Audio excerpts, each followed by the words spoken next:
بسم اللہ الرحمن الرحیم۔ القلم یوٹیوب چینل کے ناظرین کو خوش آمدید۔ ناظرین، آج ہم آپ کی خدمت میں ایک بہت ہی پراثر کہانی لے کر حاضر ہوئے ہیں۔ ویڈیو شروع کرنے سے پہلے اگر آپ چینل پر نئے ہیں تو پلیز چینل کو سبسکرائب کریں، اور اگر ویڈیو اچھی لگے تو لائک اور شیئر بھی کر دیں۔ مجھ پر موت کے بعد کیا بیتی۔ ریاض جانے کے لیے 1 گھنٹہ پہلے گھر سے نکلا، لیکن راستے میں رش اور چیکنگ کی وجہ سے میں ایئرپورٹ لیٹ پہنچا۔ جلدی سے گاڑی پارکنگ میں کھڑی کی اور دوڑتے ہوئے کاؤنٹر پر جا پہنچا۔ کاؤنٹر پر موجود ملازم سے جب کہا مجھے ریاض جانا ہے، اس نے کہا ریاض والی فلائٹ تو بند ہو چکی ہے۔ میں نے کہا پلیز مجھے ضرور آج شام ریاض پہنچنا ہے۔ اس نے کہا زیادہ باتوں کی ضرورت نہیں ہے، اس وقت آپ کو کوئی بھی جانے نہیں دے گا۔ میں نے کہا اللہ تمہارا حساب کر دے۔ اس نے کہا اس میں میرا کیا قصور ہے۔ بہرحال میں ایئرپورٹ سے باہر نکلا، حیران تھا کیا کروں، ریاض جانے کا پروگرام کینسل کر دوں یا اپنی گاڑی سٹارٹ کر کے روانہ ہو جاؤں یا ٹیکسی میں چلا جاؤں۔ بہرحال ٹیکسی میں جانے والی بات پر اتفاق کیا۔ ایئرپورٹ کے باہر ایک پرائیویٹ گاڑی کھڑی تھی۔ میں نے پوچھا ریاض کے لیے کتنا لوگے؟ اس نے کہا 500 ریال۔ بہرحال 450 ریال میں بڑی مشکل سے راضی کیا اور اس کے ساتھ بیٹھ کر ریاض کے لیے روانہ ہو گیا۔ بیٹھتے ہی میں نے اس سے کہا گاڑی تیز چلانی ہے۔ اس نے کہا فکر مت کرو۔ واقعی اس نے خطرناک حد تک گاڑی دوڑانا شروع کر دی۔ راستے میں اس سے کچھ باتیں ہوئیں۔ اس نے میری جاب اور خاندان کے متعلق کچھ سوالات کیے اور کچھ سوال میں نے بھی پوچھے۔ اچانک مجھے اپنی والدہ کا خیال آیا کہ ان سے بات کر لوں۔ میں نے موبائل نکالا اور والدہ کو فون کیا۔ انہوں نے پوچھا بیٹے کہاں ہو؟ میں نے جہاز کے نکل جانے اور ٹیکسی میں سفر کرنے والی بات بتا دی۔ ماں نے دعا دی بیٹے اللہ تمہیں ہر قسم کے شر سے بچائے۔ انشاءاللہ جب میں ریاض پہنچ جاؤں گا تو آپ کو اطلاع دے دوں گا۔ قدرتی طور پر میرے دل پر ایک پریشانی چھا گئی اور مجھے ایسا لگ رہا تھا جیسے کوئی مصیبت میرا انتظار کر رہی ہو۔ اس کے بعد میں نے اپنی بیوی کو فون کیا۔ میں نے اسے بھی ساری بات بتا دی اور اسے ہدایت کی کہ بچوں کا خیال رکھے، بالخصوص چھوٹی بچی کا۔ اس نے کہا جب سے تم گئے ہو مسلسل آپ کے بارے میں پوچھ رہی ہے۔ میں نے کہا میری بات کرواؤ۔ بچی نے کہا بابا آپ کب آئیں گے؟ میں نے بچی کو کہا ابھی تھوڑی دیر میں آ جاؤں گا، کوئی چیز چاہیے؟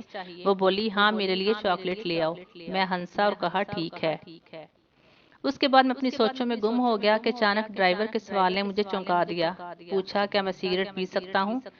میں نے اسے کہا بھائی تم مجھے ایک نیک اور سمجھدار انسان لگ رہے ہو، تم کیوں خود کو اور اپنے مال کو نقصان پہنچا رہے ہو؟ اس نے کہا میں نے پچھلے رمضان میں بہت کوشش کی کہ سگریٹ چھوڑ دوں، لیکن کامیاب نہ ہو سکا۔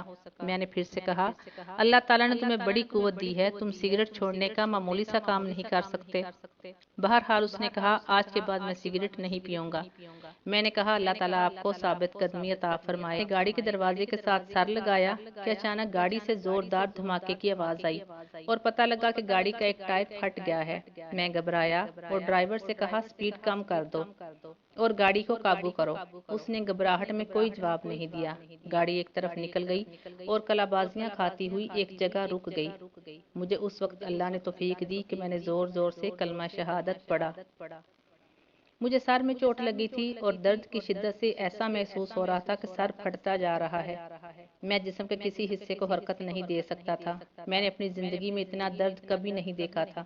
میں بات کرنا چاہ رہا تھا لیکن بول نہیں سکتا تھا جبکہ میری آنکھیں کھلی تھیں، لیکن مجھے کچھ نظر نہیں آ رہا تھا۔ اتنے میں لوگوں کے قدموں کی آوازیں سنی جو ایک دوسرے سے کہہ رہے تھے کہ اسے ہلاؤ نہیں، سر سے خون نکل رہا ہے اور ٹانگیں ٹوٹ چکی ہیں۔ میری تکلیف میں اضافہ ہوتا چلا جا رہا تھا اور سانس لینے میں شدید دشواری محسوس کر رہا تھا۔ مجھے اندازہ ہوا کہ شاید میری موت آ گئی ہے۔ اس وقت مجھے گزری زندگی پر جو ندامت ہوئی میں اسے الفاظ میں بیان نہیں کر سکتا۔ مجھے پتا چلا کہ اب مجھے موت سے کوئی نہیں بچا سکتا۔ اس کہانی کے آخر میں بتاؤں گا کہ اس کی کیا حقیقت ہے، جہاں پر ہر بھائی بہن تصور کرے کہ جو کچھ ہو رہا ہے میرے ساتھ ہو رہا ہے، کیونکہ ان قریب ہم سب کو اس ملتے جلتے حالات سے سابقہ پیش آنا ہے۔ اس کے بعد لوگوں کی آوازیں آنا بند ہو گئیں، میری آنکھوں کے سامنے مکمل تاریکی چھا گئی اور میں ایسا محسوس کر رہا تھا جیسے میرے جسم کو چھریوں سے کاٹا جا رہا ہو۔ اتنے میں مجھے ایک سفید ریش آدمی نظر آیا۔ اس نے مجھے کہا، بیٹے یہ تمہاری زندگی کی آخری گھڑی ہے، میں تمہیں نصیحت کرنا چاہتا ہوں کیونکہ اللہ تعالیٰ نے مجھے تمہارے پاس بھیجا ہے۔ میں نے پوچھا، کیا ہے نصیحت؟ اس نے کہا، عیسائیت کی ترغیب۔ خدا کی قسم، اس میں تمہاری نجات ہے، اگر تم اس پر ایمان لائے تو تمہیں اپنے گھر والوں کو لوٹا دوں گا اور تمہاری روح واپس لے آؤں گا۔ جلدی سے بولو، ٹائم ختم ہوا جا رہا ہے۔ مجھے اندازہ ہوا یہ شیطان ہے۔ مجھے اس وقت جتنی بھی تکلیف تھی اور جتنا بھی اذیت سے دوچار تھا، لیکن اس کے باوجود اللہ اور اس کے رسول پر پکا ایمان تھا۔ میں نے اس سے کہا، جاؤ اللہ کے دشمن، میں نے اسلام کی حالت میں زندگی گزاری ہے اور مسلمان ہو کر مروں گا۔ اس کا رنگ زرد پڑ گیا۔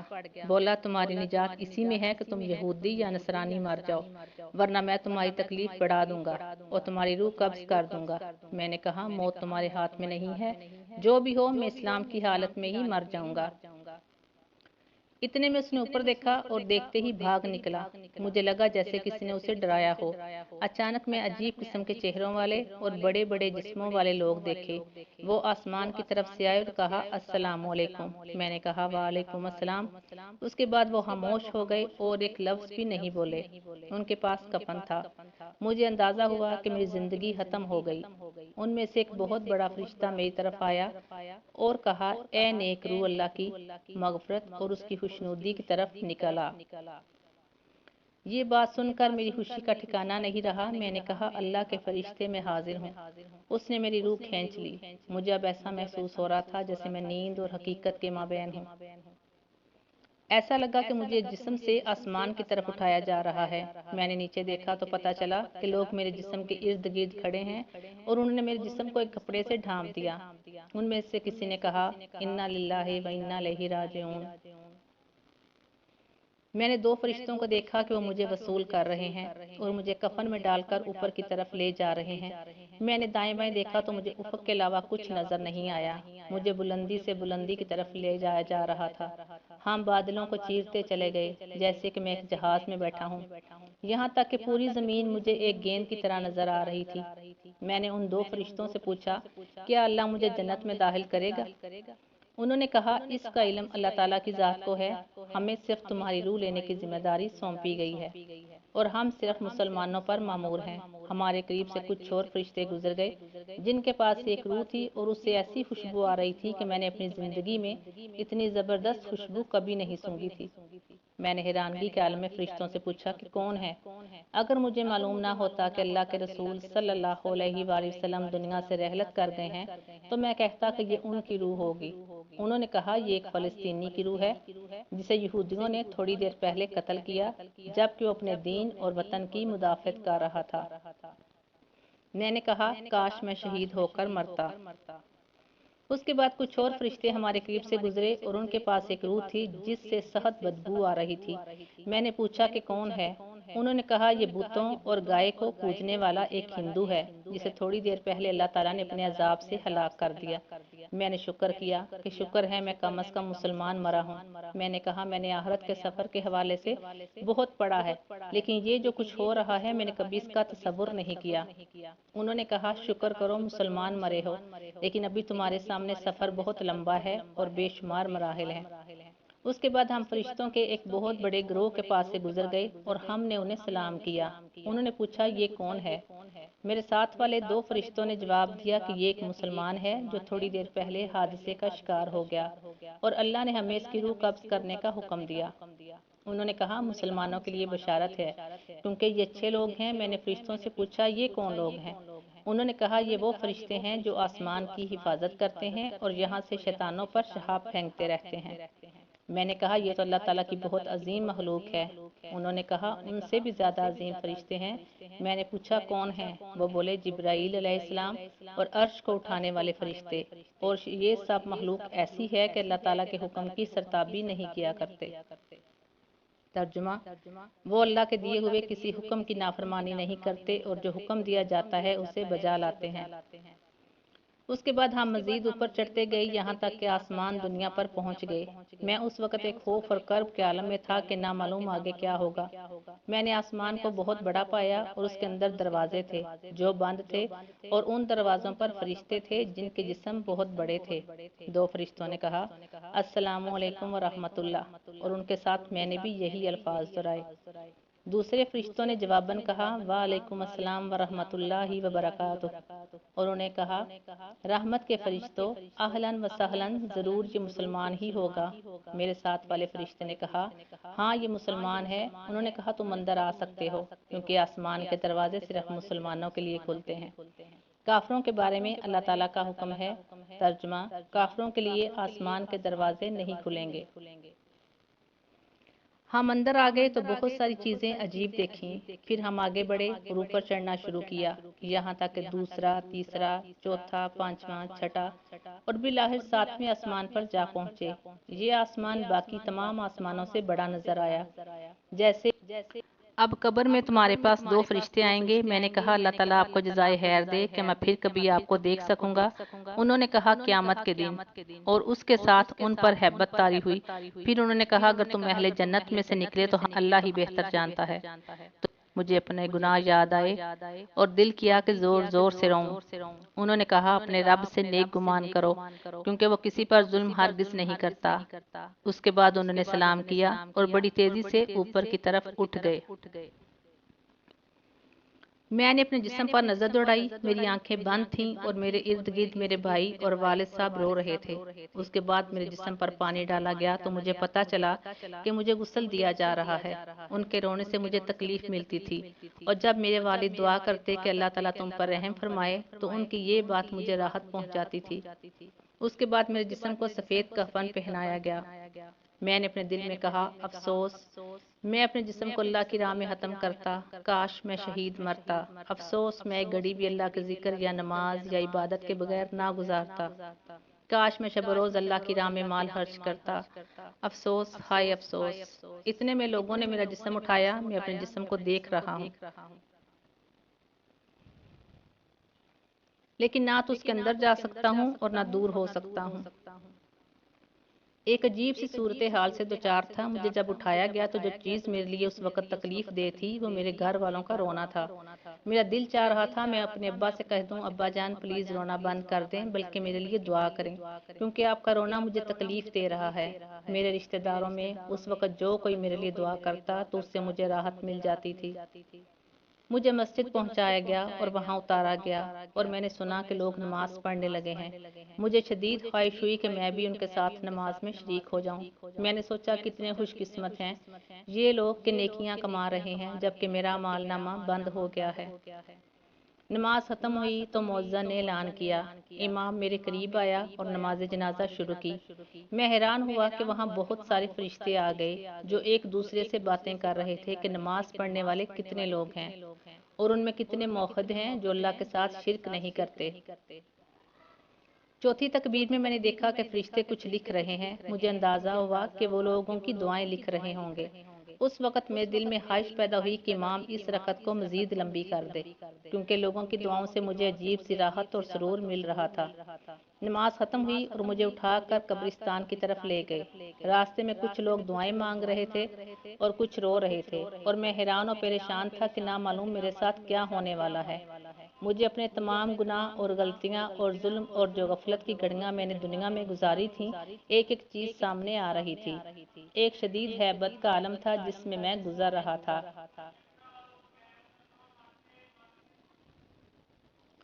الغرض قبرستان پہنچا کر مجھے اتارا گیا۔ اس وقت مختلف قسم کی آوازیں سننے میں آئیں۔ کوئی کہہ رہا ہے جنازے کو راستہ دے دو، کوئی کہہ رہا ہے اس طرف سے لے جاؤ، کوئی کہتا ہے قبر کے قریب رکھ دو۔ یا اللہ، میں نے کبھی اپنے بارے میں ایسی باتیں نہیں سوچی تھیں۔ مجھے قبر میں روح اور جسم کے ساتھ اتارا گیا، لیکن انہیں صرف میرا جسم نظر آ رہا تھا، روح نہیں نظر آ رہی تھی۔ اس کے بعد لہد کو بند کرنا شروع کر دیا۔ میرا دل چاہا کہ چیخ چیخ کے کہہ دوں مجھے یہاں نہ چھوڑیں، پتہ نہیں میرے ساتھ کیا ہوگا۔ لیکن میں بول نہیں سکتا تھا۔ الغرض مٹی ڈالنی شروع ہوئی اور قبر میں گپ اندھیرا چھا گیا۔ لوگوں کی آوازیں بند ہوتی چلی گئیں، لیکن میں ان کے قدموں کی آوازیں سن رہا تھا۔ ان میں سے جو کوئی میرے لیے دعا کرتا تو اس سے مجھے سکون مل جاتا تھا۔ اچانک قبر مجھ پر تنگ ہو گئی اور ایسا لگا کہ میرے پورے جسم کو کچل دے گی، اور قریب تھا کہ میں ایک چیخ نکال دوں، لیکن پھر دوبارہ اصلی حالت پر آ گئی۔ اس کے بعد میں نے ایک طرف دیکھنے کی کوشش کی۔ اچانک دو ہیبت ناک قسم کے فرشتے نمودار ہوئے، جن کے بڑے بڑے جسم، کالے رنگ اور نیلی آنکھیں تھیں۔ ان کی آنکھوں میں بجلی جیسی چمک تھی اور ان میں سے ایک کے ہاتھ میں گرز تھا۔ اگر اس سے پہاڑ کو مارے تو اسے ریزہ ریزہ کر دے۔ ان میں سے ایک نے مجھے کہا بیٹھ جاؤ، تو میں فوراً بیٹھ گیا۔ پھر اس نے کہا من ربو کا، تمہارا رب کون ہے؟ جس کے ہاتھ میں گرز تھا وہ مجھے بغور دیکھ رہا تھا۔ میں نے جلدی سے کہا ربی اللہ، میرا رب اللہ ہے۔ جواب دیتے وقت مجھ پر کپ کپی طاری تھی، اس لیے نہیں معلوم کہ مجھے جواب میں کچھ شک تھا، بلکہ ان کے روب کی وجہ سے۔ پھر اس نے مزید دو سوال کیے کہ تمہارا نبی کون ہے اور تمہارا دین کون سا ہے، اور الحمدللہ میں نے ٹھیک جوابات دے دیے۔ انہوں نے کہا اب تم قبر کے عذاب سے بچ گئے۔ میں نے پوچھا کیا تم منکر نکیر ہو؟ انہوں نے جواباً کہا ہاں، اور بولے اگر تم صحیح جوابات نہ دیتے تو ہم تمہیں اس گز سے مارتے اور تم اتنی چیخیں نکالتے کہ اسے زمین کی ساری مخلوق سن لیتی سوائے انسانوں اور جنوں کے، اور اگر جن و انس اسے سن لیں تو بے ہوش ہو جائیں۔ میں نے کہا اللہ کا شکر ہے کہ اس نے مجھے اس مصیبت سے بچا لیا۔ اس کے بعد وہ چلے گئے اور ان کے جانے سے مجھے قدرے اطمینان حاصل ہوا۔ ان کے چلے جانے کے ساتھ ہی مجھے سخت گرمی محسوس ہوئی اور مجھے لگا کہ میرا جسم جلنے والا ہے، جیسے کہ جہنم سے کوئی کھڑکی کھولی گئی ہو۔ اتنے میں دو اور فرشتے نمودار ہوئے اور کہا السلام علیکم ورحمۃ اللہ وبرکاتہ۔ میں نے جواب دیا وعلیکم السلام ورحمۃ اللہ وبرکاتہ۔ انہوں نے کہا ہم فرشتے ہیں، ہم قبر میں تمہارے اعمال تمہیں پیش کرنے آئے ہیں، تاکہ قبر میں قیامت تک تمہیں اپنی نیکیوں کا جو بدلہ ملنا چاہیے وہ بدلہ مل جائے۔ میں نے کہا اللہ کی قسم جس سختی اور اذیت سے میں دوچار ہوں میں نے کبھی اس کے متعلق سوچا نہیں تھا۔ پھر میں نے پوچھا کیا میں ایک سوال کر سکتا ہوں؟ انہوں نے کہا کر لو۔ میں نے پوچھا کیا میں اہل جنت میں سے ہوں، اور کیا اتنی ساری تکلیفیں جھیلنے کے بعد بھی میرے لیے جہنم جانے کا خطرہ ہے؟ انہوں نے کہا تم ایک مسلمان ہو، اللہ اور اس کے رسول صلی اللہ علیہ وآلہ وسلم پر ایمان لائے ہو، لیکن جنت جانے کا علم ایک اللہ کے سوا کسی کو نہیں ہے۔ بہرحال اگر تم جہنم چلے بھی گئے تو وہاں ہمیشہ نہیں رہو گے کیونکہ تم موحد ہو۔ یہ سن کر میری آنکھوں سے آنسو جاری ہو گئی اور میں نے کہا اگر اللہ نے مجھے دوزخ بھیج دیا تو پتہ نہیں میں وہاں کتنا عرصہ رہوں گا۔ انہوں نے کہا اللہ تعالیٰ سے امید رکھو کیونکہ وہ بہت کریم ہے، اور اب ہم تمہارے اعمال پیش کر رہے ہیں تمہارے بلوغت سے وقت سے تمہارے ایکسیڈنٹ کے وقت تک۔ انہوں نے کہا سب سے پہلے ہم نماز سے شروع کرتے ہیں کیونکہ کافر اور مسلمان کے مابین فرق کرنے والی چیز نماز ہے، لیکن فی الحال تمہارے سامنے تمہارے سارے اعمال معلق ہیں۔ میں نے حیرانگی سے پوچھا میں نے اپنی زندگی میں بہت سے نیک اعمال کیے ہیں، آخر میرے اعمال معلق کیوں ہیں؟ اور اس وقت جو میں نے اپنے جسم میں دنیا جہاں کی گرمی محسوس کی اس کی کیا وجہ ہے؟ انہوں نے کہا اس کی وجہ یہ ہے کہ تمہارے اوپر قرضہ ہے جو تم نے مرنے سے پہلے ادا نہیں کیا ہے۔ میں رو پڑا اور میں نے کہا کیسے؟ اور یہ جو میرے اعمال معلق ہیں کیا اس کی وجہ سے بھی یہی ہے؟ میرا سوال ابھی پورا نہیں ہوا تھا کہ میری قبر میں اچانک روشنی آ گئی اور ایک ایسی خوشبو پھیل گئی کہ ایسی خوشبو نہ میں نے اپنی زندگی میں کبھی سونگھی اور نہ مرنے کے بعد۔ اس روشنی سے آواز آئی السلام علیکم ورحمۃ اللہ وبرکاتہ۔ میں نے کہا وعلیکم السلام ورحمۃ اللہ وبرکاتہ۔ میں نے پوچھا تم کون ہو؟ اس نے کہا میں سورہ ملک ہوں، میں اس لیے آئی ہوں کہ اللہ سے تیرے لیے مدد طلب کر دوں کیونکہ تم نے میری حفاظت کی تھی اور تمہارے رسول صلی اللہ علیہ وآلہ وسلم نے تمہیں بتا دیا تھا کہ جو کوئی سورہ الملک پڑھے گا قبر میں وہ اس کے لیے نجات کا ذریعہ ہوگی۔ میں بہت خوش ہوا۔ میں نے کہا میں نے بچپن میں تمہیں حفظ کر لیا تھا اور میں ہمیشہ نماز میں اور گھر میں تمہاری تلاوت کیا کرتا تھا، مجھے اس وقت تمہاری اشد ضرورت ہے۔ اس نے کہا اس لیے تو میں آئی ہوں کہ اللہ تعالیٰ سے دعا کر لوں کہ وہ تمہاری تکلیف کو آسانی میں تبدیل کر دے، لیکن تم سے ایک غلطی ہوئی ہے کہ تم نے لوگوں کے قرضے ادا نہیں کیے ہیں۔ میں نے کہا نجات کا کوئی طریقہ ہے؟ اس نے کہا تین باتوں میں سے کوئی ایک تمہارا مسئلہ حل کر سکتا ہے۔ میں نے جلدی سے کہا وہ کون سے کام ہیں؟